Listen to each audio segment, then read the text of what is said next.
From the PEP Radio Newsroom, this is the News Blast for Sunday, May 18th, 2025.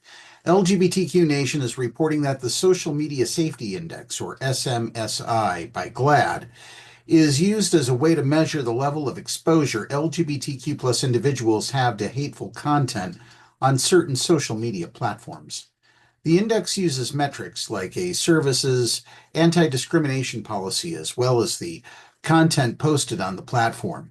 This year's SMSI indicates an erosion in protections for LGBTQ plus people online.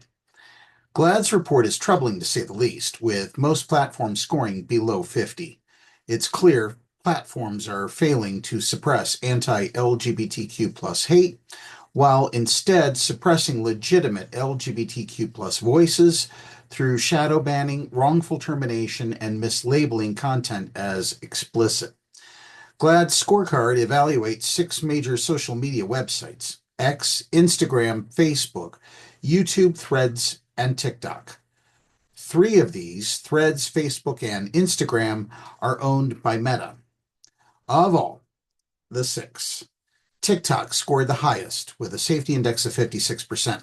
This score was determined based on the platform providing the most comprehensive LGBTQ plus protections in its hate and harassment policies, clearly stating public figures are protected under community guidelines. TikTok is also one of only 2 platforms on the list with policies prohibiting targeted misgendering and dead naming.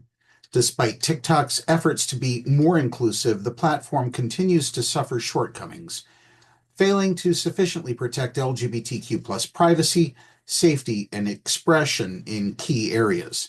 GLAAD's main critique of TikTok is the platform's lack of transparency regarding the removal of and demonetization of LGBTQ plus creators. Platforms owned by Meta received scores ranging from 40 to 45%. Around the time of the presidential inauguration, Meta announced it would be ending its DEI programs and also revising its hateful conduct policies to be more lenient on hateful content targeting LGBTQ plus people. Meta's CEO, Mark Zuckerberg, was once critical of the current administration, has been supportive this time around, even going on the infamous Joe Rogan podcast to discuss his ideas for the future of social media. Given the president's attacks on the LGBTQ plus community and Zuckerberg's denunciation of stricter content moderation for fact-checking misinformation, the future for LGBTQ plus people using any of these platforms is concerning. YouTube scored 41% for removing gender identity and expression from its list of characteristics under its hate speech policy. Google, YouTube's parent company, had also ended its DEI programs in compliance with executive orders targeting diversity, equity, and inclusion initiatives. X scored the lowest, with its index at 30%, while the platform, along with TikTok, prohibits targeted misgendering and dead naming. A recent policy revision indicates that X only provides this policy protection where required by local laws. X is owned by Elon Musk, who is known for his transphobic comments and far-right political beliefs that have culminated in the platform becoming far more hateful. At a time when real-world violence and harassment against LGBTQ plus people is on the rise, social media companies are profiting from the flames of anti-LGBTQ plus hate instead of ensuring the basic safety of LGBTQ plus users. GLAAD President and CEO Sarah Kate Ellis said in a statement, "These low scores should terrify anyone who cares about creating safer, more inclusive online spaces."